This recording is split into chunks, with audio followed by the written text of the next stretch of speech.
ఉదయం బ్రేక్ఫాస్ట్ అయిపోయింది. మధ్యాహ్నం లంచ్ కూడా చేసేసాము. సింక్ నిండా గిన్నెలే ఉన్నాయి. బయట బకెట్లలో బట్టలు ఎదురు చూస్తున్నాయి. పాపకి కొంచెం హెల్త్ బాగాలేదని స్కూల్ కి పంపించలేదు. ఇక స్కూల్ కి వెళ్ళట్లే కదా అని లంచ్ బాక్స్ లేవు కదా అని లేట్ గా లేచాను. ఉదయం ఆలస్యంగా లేచిన బ్రేక్ఫాస్ట్ లంచ్ అంతా ఒకే కరెక్ట్ టైం కి అయితే కంప్లీట్ చేసుకున్నాము.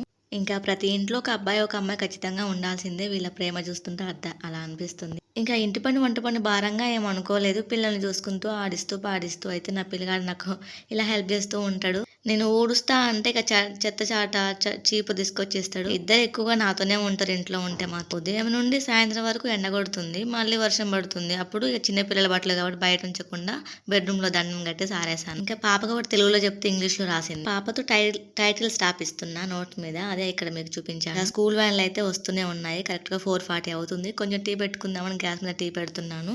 ఇంకా టీ చూసుకుంటూ ఇక్కడ బట్టలు జాడిచ్చేసాను. ఉదయం సాయంత్రం మధ్యాహ్నం ఒక రోజు ఇలా గడిచింది. Please like share comment subscribe.